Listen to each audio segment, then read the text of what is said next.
Je suis absolument ravie, très heureuse d'être là parce que c'est peut-être 10 ans de travail qu'on va partager ensemble aujourd'hui. La mission que m'a donnée Claire, c'était de vous présenter cet homme un peu inconnu, comme vous l'avez entendu pendant les introductions, qui est Georges Huysmans. Tout simplement parce qu'en fait, j'ai travaillé sur sa personnalité et sa carrière dans le temps précis de sa direction générale des Beaux-Arts, donc c'était entre 1934 et 1940. Mais je vais vous expliquer pourquoi je suis quand même remontée pour comprendre le parcours de cet homme que Pascal Horry a déjà un petit peu ébauché. Placé pour être utile, je l'ai remis ici. Je vais peut-être moins parler de ma thèse que Pascal. C'est le titre de ma thèse. Pourquoi j'ai remis cette phrase? C'est parce que c'est une phrase qui est en fait issue de la correspondance, enfin pas de la correspondance, des journaux de Delacroix. Delacroix parlant de Thiers qui a donné les grandes commandes de décors muraux à Delacroix, et donc il qualifie Thiers d'homme politique qu'il ne connaît pas, qu'il sait être vaguement un amateur de sa peinture, et qui est ce grand homme qui va lui passer des commandes extrêmement importantes au moment où, dans sa carrière, il est intéressé par le décor mural, et donc se placer pour être utile et réutiliser par Huysmans, le passage de Delacroix est réutilisé par Huysmans dans un discours dont je vais vous parler tout à l'heure.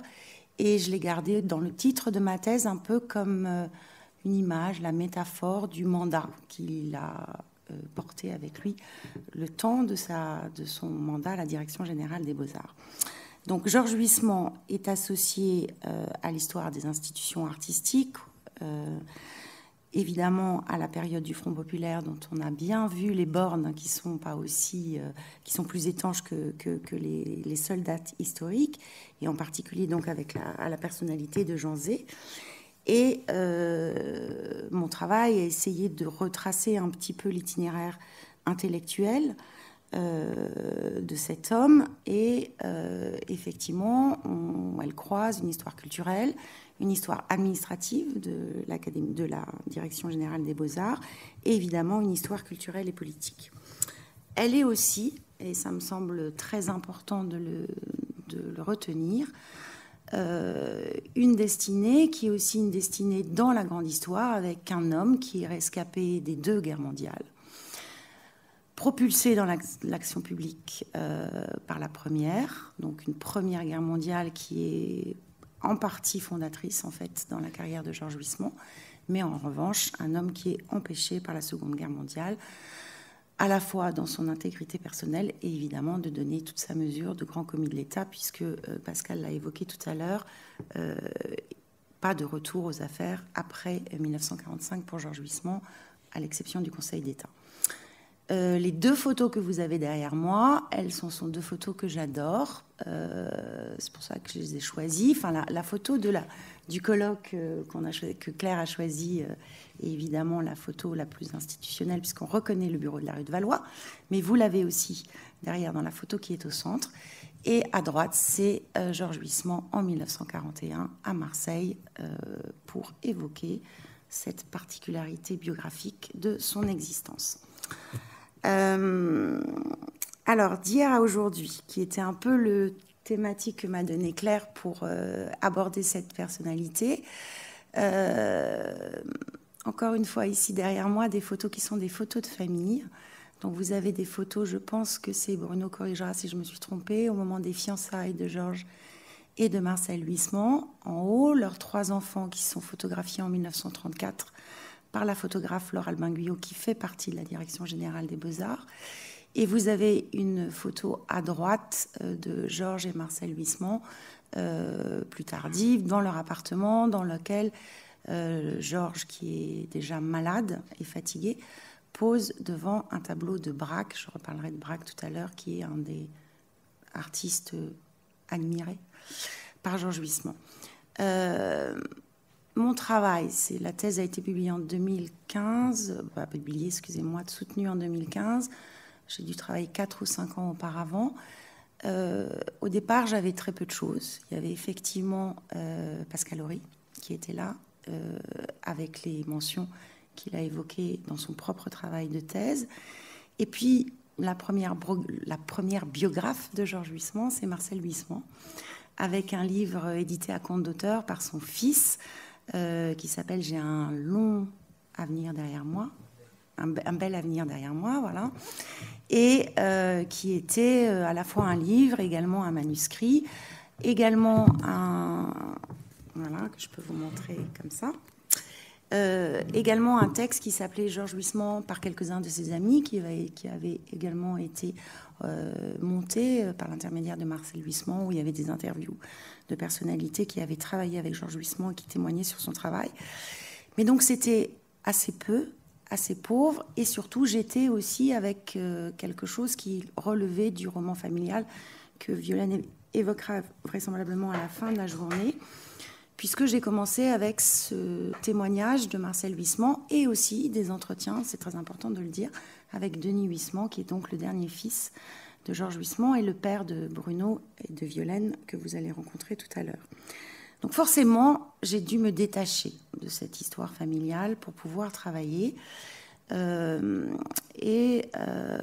C'était à la fois extrêmement nécessaire et à la fois extrêmement important d'avoir à mes côtés Bruno Huysmans, qui m'a donné l'accès au papier privé de Georges Huysmans. Alors tout ça a été long, entre la rencontre avec Denis Huysmans, entre les entretiens faits avec lui, et puis la consultation possible des papiers, essentiellement dans la maison de Valmondois, mais qui permettait à la fois de garder un lien extrêmement proche avec la famille, tout en recherchant tout ce qui pouvait m'écarter finalement de cette histoire familiale. Et puis, autre chose, c'est que Georges Huysmans, on en a parlé, qui est un auteur prolifique, n'a pas écrit ses mémoires. Je reviendrai sur 2 textes qui sont fondamentaux, mais c'était évidemment un manque très important. Donc je vais revenir un petit peu sur le parcours intellectuel et artistique de cet homme. Georges Huysmans a un parcours type de la méritocratie républicaine. C'est un chartiste. Après l'école des chartes, il passe son agrégation d'histoire. Il est pensionnaire de la Fondation Thiers, Pascal Horry l'a rappelé. Et c'est un médiéviste. Et son goût pour l'histoire est déjà un premier paradoxe, parce que c'est effectivement un très grand chartiste avec une très grande formation auprès des archives sur la période du Moyen-Âge, mais également son goût pour l'histoire est, comment dirais-je, fondé, protégé par le premier, on pourrait dire, c'est un peu rapide aussi, le premier historien de la Révolution française, qui est Alphonse Hollard. Donc c'est un homme qui va se forger son goût de l'histoire entre la période médiévale et cette histoire de la Révolution française. Son goût pour l'art et pour l'histoire de l'art est peut-être, on pourrait l'abriter sous le titre, sous la pensée en fait, de Roger Marx et L'art social qui est publié en 1913. Il y a un très joli texte de Georges Huysmans qui s'appelle Souvenir, où il parle de son enfance et de son itinéraire étudiant en particulier, et de son service militaire et de la veille de la Première Guerre mondiale, et dans lequel il écrit qu'en 1912, il n'avait jamais entendu parler de Cézanne. Donc, pour un homme qui va avoir une dimension d'art vivant, comme l'expliquait Pascal Horry tout à l'heure, c'est extrêmement important de se recontextualiser dans une France où Cézanne était extrêmement peu connue en 1912.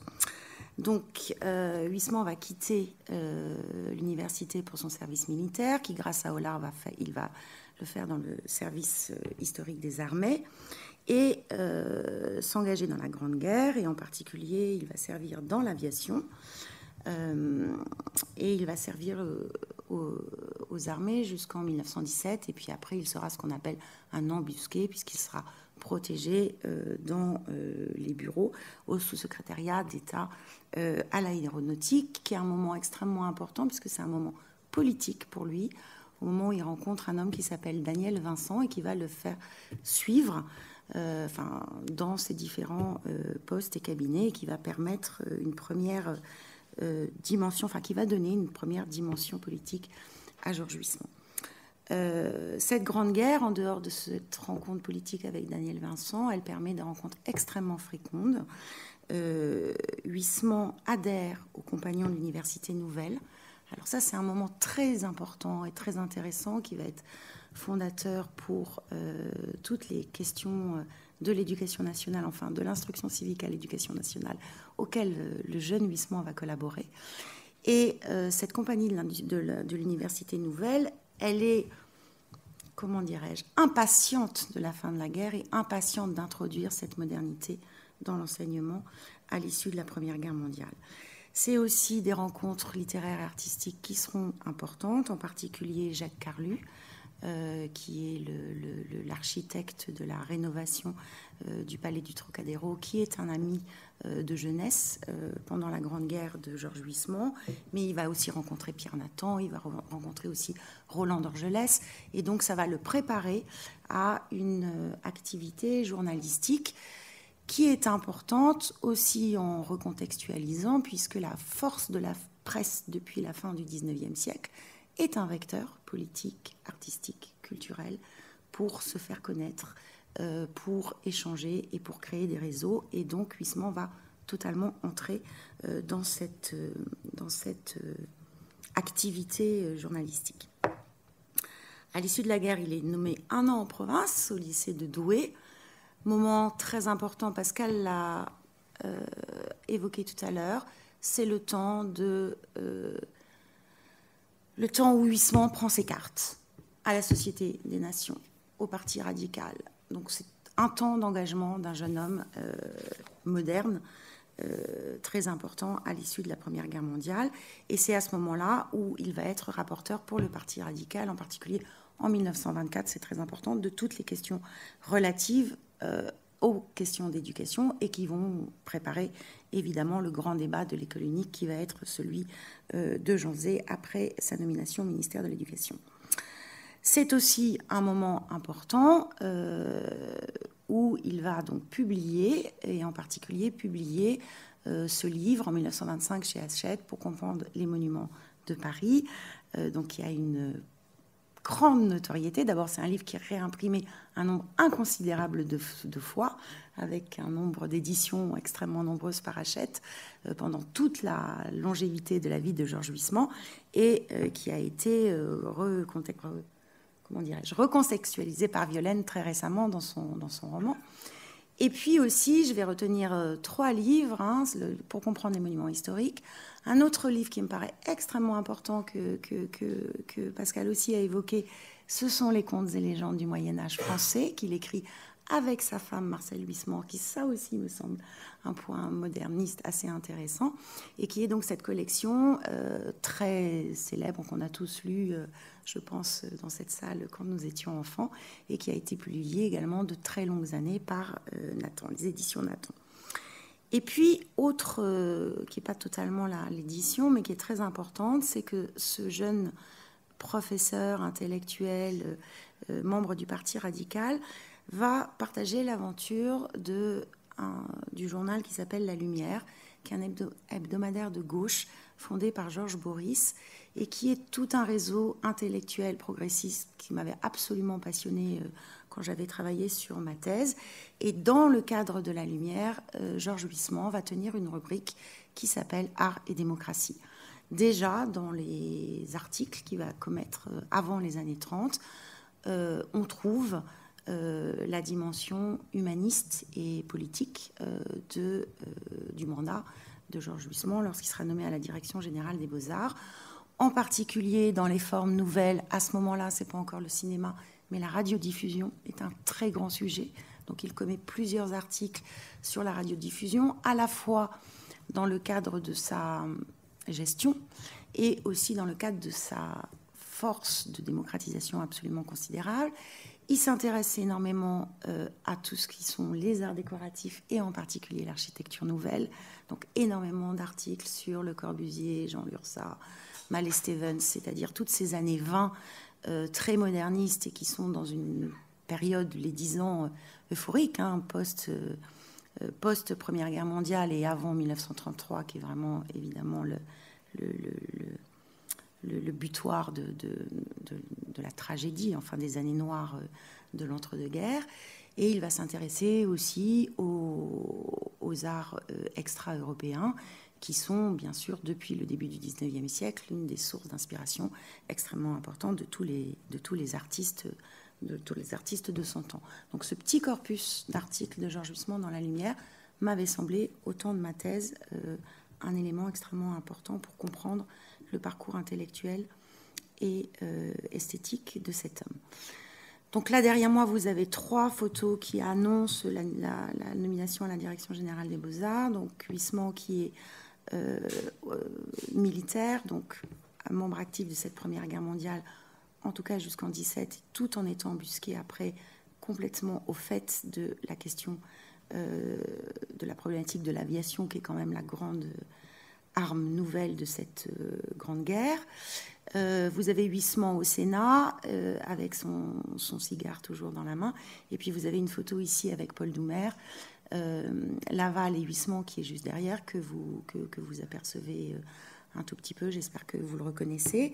Et en fait, tout simplement, c'est Henri Bert qui va recommander Georges Huysmans à Paul Doumer. Et Paul Doumer va donc le prendre à la fois comme dans le cabinet du président du Sénat, et une fois qu'il est à la présidence de la République, il va nommer Huysmans secrétaire général civil de l'Élysée et va de fait le propulser dans les plus hautes sphères du pouvoir politique. Après l'assassinat de Doumer, Huysmans retournera au Sénat dans l'équipe de Jeannet, mais donc une période extrêmement importante et extrêmement formatrice, évidemment, et qui là permet la construction d'un réseau politique très important pour Georges Huysmans. Il est nommé en 1934, le 5 février, sans que la nomination soit contestée à la suite des événements du 6 février 1934. Sa nomination précise, elle est recommandée, elle est sous l'ombrelle d'Aladier. Et cela dit, j'ai jamais pu retrouver exactement d'éléments précis de sa nomination, mais en tout cas, l'histoire raconte que c'est Édouard Daladier qui pousse à la nomination de Huysmans à la Direction générale des Beaux-Arts. Alors, cette Direction générale des Beaux-Arts, elle commence en février 1934, elle se terminera par la révocation par le gouvernement de Vichy en 1940.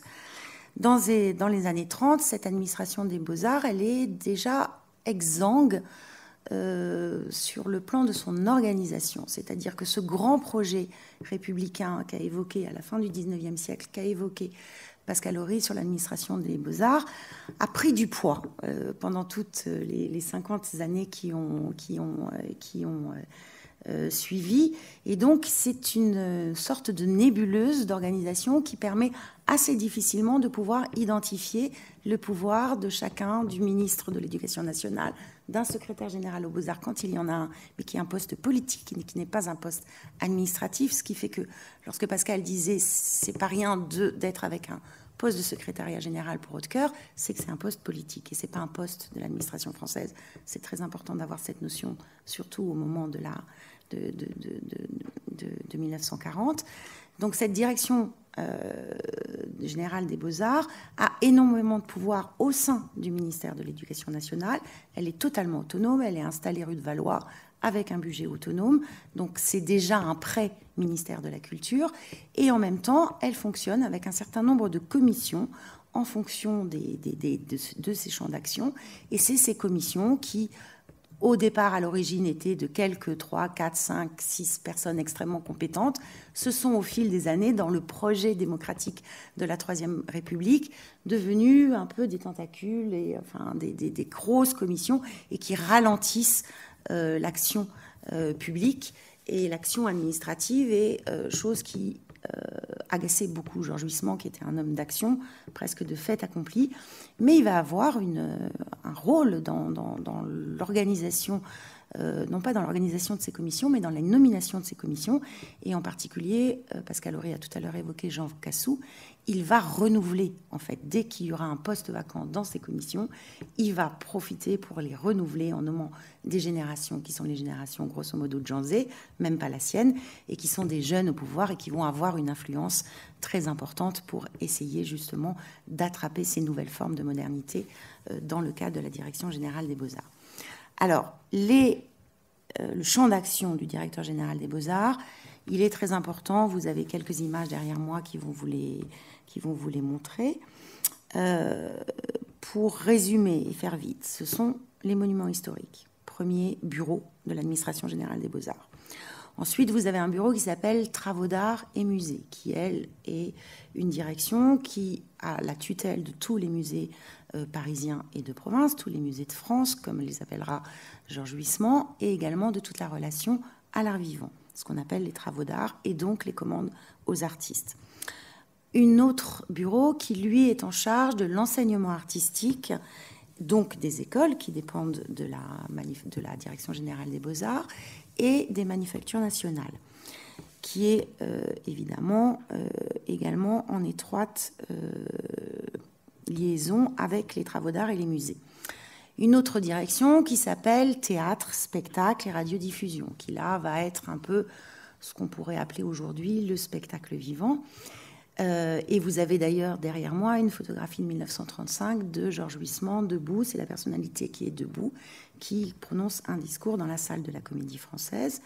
On n'est pas encore au temps de 36 avec le cartel des quatre metteurs en scène, mais on est avec une préoccupation sur le théâtre extrêmement important sous le mandat de Huysmans et ensuite sous le mandat de Huysmans et de Jean Zay. Et vous avez au-dessus, en 1934, une photographie de Huysmans, c'est lui qui a le par-dessus en chevron, qui visite une exposition d'art photographique. La photo est un médium extrêmement important, évidemment, dans cette période-là. Et vous avez, avant l'arrivée de Jean Zay au ministère de l'Éducation nationale, une autre photo qui est intéressante, qui est l'éclairage des salles du Louvre, puisque depuis, en fait, toutes ces modernités datent de la Grande Guerre, si on voulait un peu raccourcir. Et donc, il y a tout ce projet de démocratisation culturelle qui passe aussi par l'ouverture plus longue des musées, l'ouverture le soir pour les ouvriers, et notamment l'électrification est une espèce de, comment dirais-je, de formule moderne, de formule technologique qui permet cette politique culturelle démocratique dont Huysmans se fait le chantre. Nommé en pleine crise économique, Huysmans, alors là, on est cette fois-ci, on va reconnaître Jean Zay et Georges Huysmans. J'ai choisi ces photos, mais je pense que c'est Fabien qui va passer du temps dessus, puisqu'on est en juin 1936 avec la visite de Rockefeller à Versailles. Et vous avez des photos où vous retrouvez Huysmans et Jean Zay. Donc derrière, en haut, c'est Huysmans et Rockefeller. En bas, vous avez Rockefeller, Huysmans et Jean Zay. Et au hameau de la Reine, vous avez en plus, avec les mêmes, Madame Rockefeller qui est ici représentée. Une façon de vous dire tout simplement que pendant cette direction générale des Beaux-Arts, Huysmans va travailler avec 8 ministres différents. Donc, dans le portrait un peu rapide d'une direction générale des Beaux-Arts qui a un peu grossi depuis le grand rêve démocratique de la Troisième République, on est aussi avec une instabilité politique importante à ce moment-là de l'histoire et avec un temps finalement plus long qui sera le partenariat de Georges Huysmans et de Jean Zay sur lequel on reviendra. Au moment où Huysmans prend ses fonctions, en 1934, je parlais de 1933, il va prendre ses fonctions dans une Europe qui bientôt va être à feu et à sang, mais qui, à ce moment-là, est absolument obsédée par la crise économique mondiale. En France, dont les conséquences sont un peu plus tardives que dans d'autres pays européens, mais quand même, le premier objectif de ce directeur général des Beaux-Arts sera d'écouter, Pascal Horry parlait tout à l'heure des syndicats, d'écouter la misère des artistes et de trouver du travail pour les artistes. Et là, j'ai simplement retenu, parce que le portrait doit être rapide, un artiste qui est un grand artiste qui s'est merveilleusement illustré, en particulier sous le Front populaire, qui est Fernand Léger, avec une œuvre qui est achetée en 1936 par l'État pour le musée d'art de Grenoble. Alors, c'est un raccourci, mais c'est une image. Une administration, une direction générale des beaux-arts qui achète, vous voyez, l'œuvre est de 1929, elle est achetée en 1936. D'autres œuvres sont achetées à Fernand Léger. Qui achète à un artiste vivant une œuvre qui, dans la foulée, c'est pas 10 ans pour affecter l'œuvre dans le musée, part accrochée dans un musée qui est le musée de Grenoble. En fait, là, on est avec une anomalie. On est avec une chose absolument inouïe. Le traumatisme de début du XXe siècle, c'est l'État qui a raté les impressionnistes. Dans son discours de Pleyel, Huysmans y fait référence. Donc le contact avec les artistes vivants et la possibilité d'acheter leurs œuvres, de visiter les ateliers, d'acheter leurs œuvres, de leur passer des commandes, est une mission fondamentale que se donne Huysmans. Avec Léger, c'est deux amis, c'est deux personnes qui se rencontrent. Je pense, peut-être Bruno dira les choses différemment, la dimension populaire, la dimension démocratique, la dimension audacieuse, la dimension rigolote, la dimension productive de Fernand Léger fascinait Huysmans, et c'était un inspirateur, je crois vraiment que c'était un inspirateur de Georges Huysmans pendant l'intégralité de son mandat. Donc voilà pourquoi je fais simplement cet arrêt sur Fernand Léger, et je vous ai mis une petite lettre de 1939 sur laquelle on reviendra peut-être tout à l'heure. Mais c'était pour vous dire que un des moments très importants, c'est ce travail pour les artistes, et en particulier, il y aura un programme qui va commencer en 1935 et qui sera développé avec l'administration sous le ministère de Jean Zay, qui est un programme d'art mural qui est de commande aux artistes, justement dans le cadre de lutte de chômage pour les contre le chômage pour les artistes, excusez-moi, qui va être commandé pour décorer l'ensemble des institutions, des écoles, des universités, des théâtres, de tous les lieux publics liés à la culture par le ministère de l'Éducation nationale, qui est un programme dont les premiers projets sont exposés en 1938 à l'École des Beaux-Arts, qui est un programme sur le plan esthétique qui est un peu raté, mais en fait, il faut le relire avec la possibilité qui est donnée à tous ces artistes d'avoir du travail à ce moment-là, et qui est donc absolument fondamental. Donc ce programme, c'est l'origine du 1% artistique, qui est un sujet récurrent encore de nos jours dans le cadre du ministère de la Culture. Ce mandat, c'est également, je parlais du musée de Grenoble, 1927, c'est l'ouverture du musée d'art moderne de New York. Il n'y a pas de musée d'art moderne en France au moment de l'arrivée de Huysmans à la Direction générale des Beaux-Arts en 1934. C'est encore un grand sujet. Ces musées, c'est l'occasion de l'exposition, c'est l'exposition internationale de 1937 qui avait l'occasion de résoudre un immense débat qui dure déjà depuis les années 20 sur la création d'un musée d'art moderne, donc d'art contemporain, à Paris. Il y a un musée qui existe, qui a un conservateur qui s'appelle André Farcy, qui est à Grenoble et qui a une politique résolument en lien avec les artistes vivants qui font des donations pour ce musée. C'est le musée d'art de Grenoble, de Grenoble, qui aura d'ailleurs une exposition en 1934 ou 1935 au Jeu de Paume, où les collections du musée d'art de Grenoble seront exposées à Paris pour justement, soutenu évidemment par Georges Huysmans, pour justement soutenir l'image du musée moderne que ces années 30, dont ces années 30 vont rêver. Voilà. Et donc, Pascal a parlé un peu de l'exposition de 1937. C'est un moyen presque à la marge pour Jean Zay et Georges Huysmans d'intervenir, parce qu'encore une fois, c'est une énorme machine.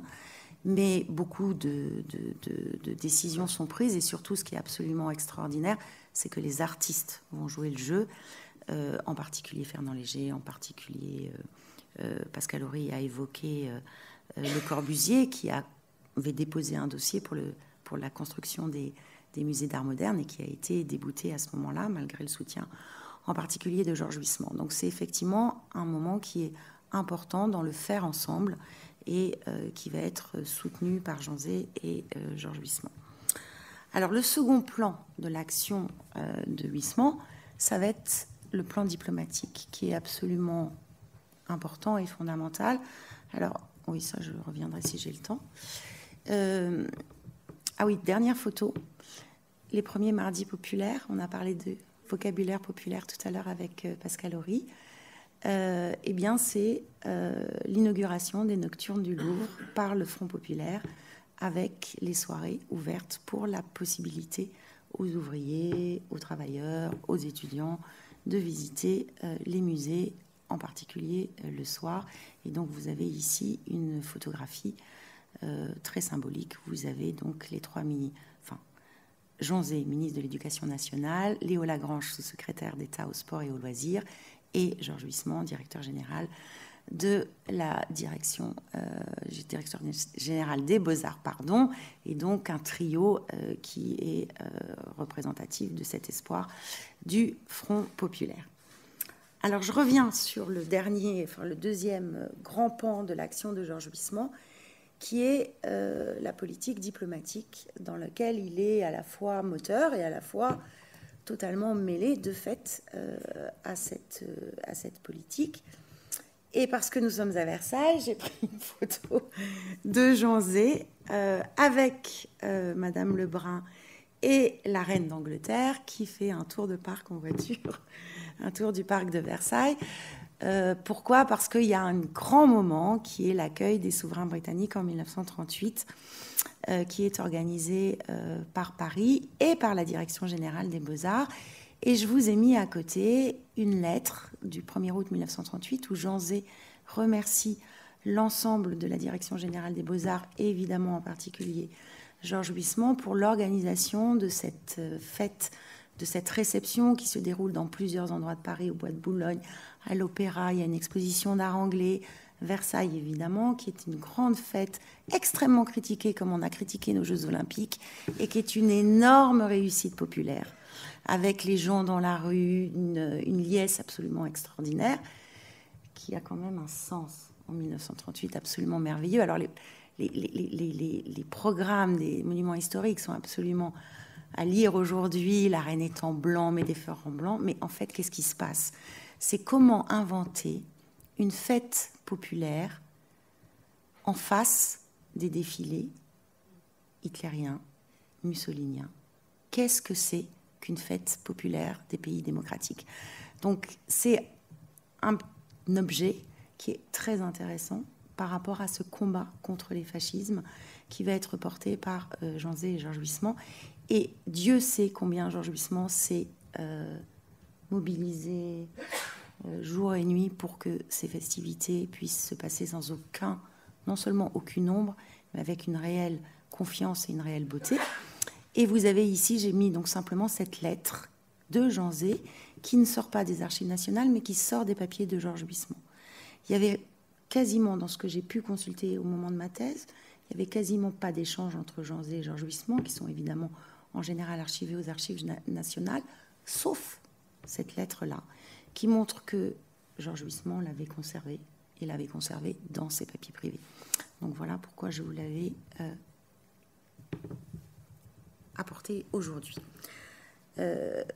Cette action diplomatique, c'est évidemment, je parle de 38 parce qu'on est à Versailles, elle commence dès 1935 en fait, avec les relations, le rêve d'un rapprochement franco-italien en 1935, avec une exposition d'art italien qui est extrêmement importante et extrêmement populaire, qu'on pourrait presque dire le premier blockbuster, qui est un énorme succès, qui est organisé par Georges Huysmans.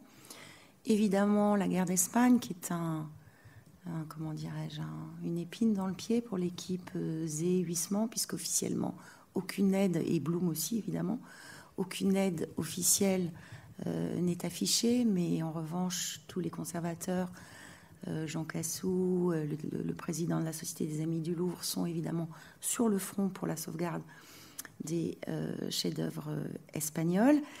Et puis, 1938, donc cette réception anglaise, et puis évidemment Munich, et évidemment l'anticipation de la défense passive, et qui est un chantier sur lequel ma voisine de gauche avait énormément travaillé. Moi, dans le cadre de ma thèse, je m'étais inspirée de ses travaux. Encore une fois, c'est l'expérience de 14-18. Le travail et la vigilance de Paul Léon, qui est à la source d'une organisation absolument pas irréprochable, parce qu'évidemment, il y a plein de pépins qui vont arriver dans les faits, mais par contre, une anticipation et une réalisation qui est extraordinaire et qui est anticipée. Et je pense que c'est une des caractéristiques de la personnalité de Georges Huysmans. C'est un homme qui aime agir, c'est un homme qui peut avoir peur, mais qui transforme sa peur en anticipant. Et cette protection des œuvres d'art et des monuments historiques a été un chantier extrêmement important sur lequel il s'est exprimé, mais bien après la guerre. Je vais revenir sur ces deux textes fondateurs, et dans lequel toute une administration,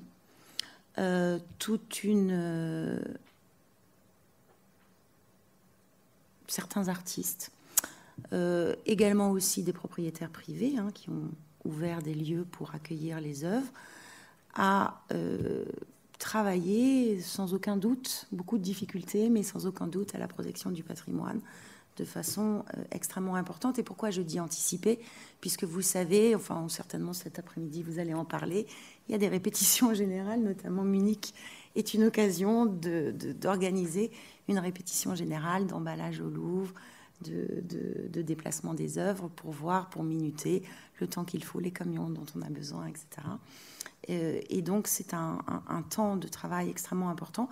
Et derrière moi, vous avez des photos de Laure Albin Guyot, qui était donc en charge de la photographie, également de la Cinémathèque. Elle travaillait également pour la Cinémathèque française dans l'administration générale des Beaux-Arts auprès de Georges Huysmans, et qui donc a fait un reportage photographique ici sur la protection des monuments parisiens. Mais tout a été protégé. Je crois que, je ne sais pas si je vous l'ai mis, non, je ne vous l'ai pas mis. Il y a une note en 1937 de Chaillot, puisqu'au moment de 1939, en fait, Georges Huysmans va quitter la rue de Valois pour s'installer au palais de Chaillot. Et en 1939, j'ai plus la date en tête, il y a une note où il fait enlever tous les films pour les envoyer au château de Courcy. Donc la protection concerne absolument tout. Et en grand médiéviste, il était extrêmement fier de la protection de tous les vitraux, non pas de France, mais d'un certain nombre de cathédrales qui, évidemment, ont été anticipés, décrochés, démontés, protégés, et qui n'ont donc pas été touchés par les hostilités. Donc ce temps, moi, ce que j'attends beaucoup de cette journée, c'est effectivement cette histoire de la protection des œuvres en temps de guerre et des monuments en temps de guerre, puisque c'était qu'un chapitre de ma thèse. Je n'avais pas suffisamment le temps de la développer. Et puis, c'était aussi quelque chose qui touchait. Qu'est-ce que ça représente? Est-ce que je suis trop longue ou pas? 5 minutes. De toucher ce qui représente comment identifier le travail d'un haut fonctionnaire, qui est un travail forcément collectif. Donc, il y a une impulsion Huysmans, mais il y a évidemment un travail collectif. Et ce travail collectif, il faut pouvoir le reconstituer. Et je pense que le devoir de l'historien, c'est justement d'essayer de le reconstituer. On l'a en partie fait avec, pour la question de la création du Festival de Cannes de 1939, que Pascal Horry a évoqué tout à l'heure. Et je pense que sur la protection des musées de France pendant la guerre et des bâtiments historiques, c'est évidemment encore un travail qui s'ouvre devant nous.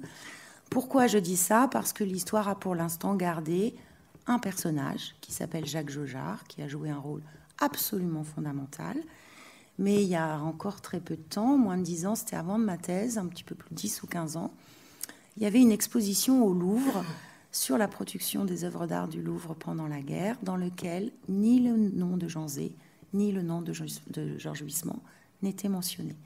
Il y a eu plus récemment une exposition à Chambord qui a mentionné ces deux hommes qui étaient les directeurs de cette opération. Donc, il faut rendre à César ce qui est à César. L'impulsion, elle est du ministère de l'Éducation nationale et de la Direction générale des Beaux-Arts. Et donc, il me semble très important de connaître, en fait, bien davantage cette histoire administrative de la protection. Alors, juste tout petits éléments. Je vous ai dit que Georges Huysmans n'avait pas écrit ses mémoires. Il y a deux textes qui sont quand même fondamentaux. Le premier, c'est son discours de Pleyel, qui est publié en 1937 dans la revue Europe par Jean Cassou, dont a parlé Pascal Horry tout à l'heure, et qui est vraiment le texte de sa politique culturelle. Et puis il y a un texte qui est publié en 1949 sur la protection des musées de France pendant la guerre, qui est fondamental, qui est dans les annexes de ma thèse, mais qui se retrouve assez facilement, et qui justement raconte tous ces essais, les nombres de caisses, les nombres de châteaux, les nombres de personnes impliquées. Et là, Huysmans cite trois de ses collaborateurs, Monsieur Jaujard, Monsieur Chaumer et Monsieur Billet. Monsieur Jaujard venait d'être nommé directeur du Louvre après le mandat de Jean Verne. Monsieur Billet était lui en responsable de exactement la même problématique de la protection des œuvres d'art, mais pour les musées de province. Et Monsieur Chaumer, qui était l'adjoint de Jaujard, était essentiellement à Chambord, et en tout cas le grand organisateur de toutes ces allées et venues et déplacements éventuellement des œuvres d'art. Chaumer n'a pas écrit. Il y a beaucoup de textes et de conservateurs qui ont écrit leur mémoire sur la protection des musées de France pendant la guerre, parce que c'est très romanesque aussi, c'est à la fois douloureux et à la fois très romanesque pour tous ces gardiens de notre patrimoine. Chaumer n'a pas écrit ses mémoires, mais ont été publiés à titre posthume ses carnets de 1937-1945, qui, moi, m'avaient passionné et qui sont très peu connus, et qui est donc un personnage qui me semble intéressant peut-être de connaître davantage.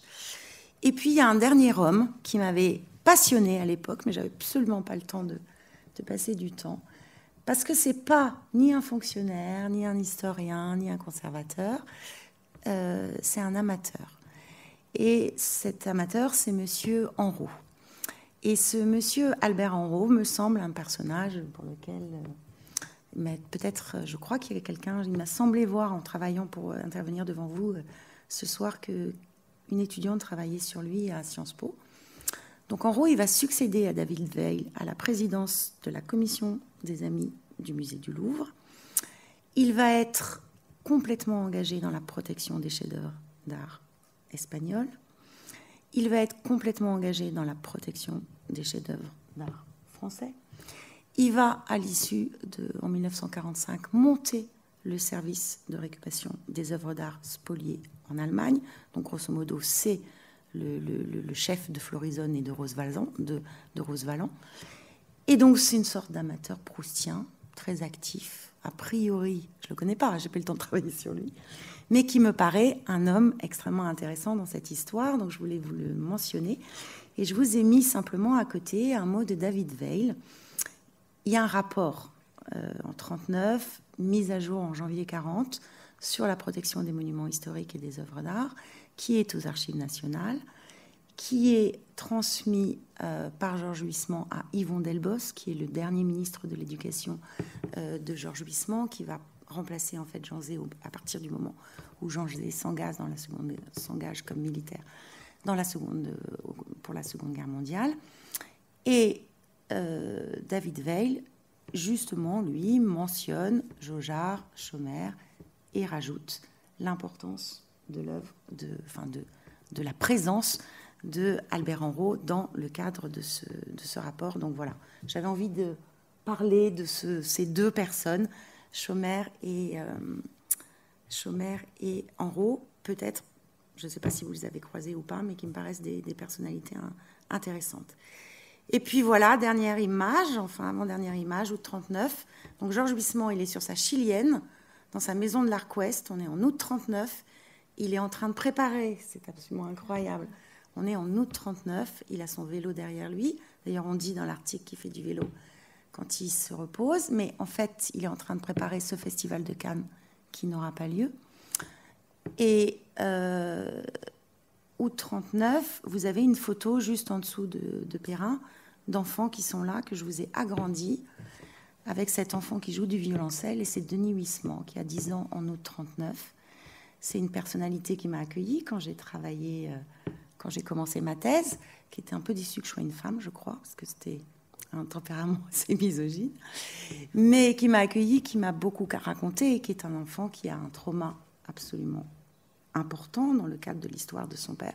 Et donc, je voulais évidemment lui rendre hommage en vous montrant cet enfant en août 1939 et qui va avoir une vie totalement modifiée, bouleversée. Je vous rappelle la révocation de son père qui va surtout non seulement s'embarquer sur le Massilia pour travailler pour la France en Algérie avec un piège absolument effroyable, comme Jean Zay vouloir absolument rentrer d'Afrique du Nord en France, se sentant déserteurs en restant en Afrique du Nord, ils auraient malheureusement dû y rester, rentrer à Marseille, rester à Marseille jusqu'en 1941 et à partir de 1942 va se cacher dans une ferme près de Vaison-la-Romaine et va passer la fin de la guerre seul jusqu'en 1944 dans le sud de la France, sans son fils et sa femme qui, eux, vont remonter à Valmondois plutôt que lui, sous des faux noms, Henriquet, si je ne me trompe pas, Bruno, à ce moment-là.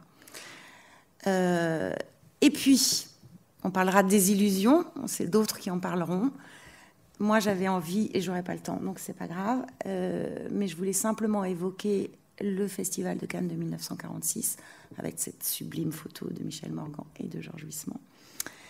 Et pour vous dire que, non, elle est là, 8 août 39, la sauvegarde de tous les films qui sont décidés par Huysmans en août 1939, donc patrimoine cinématographique de la France, qui est aussi prise en charge par Huysmans en 1939.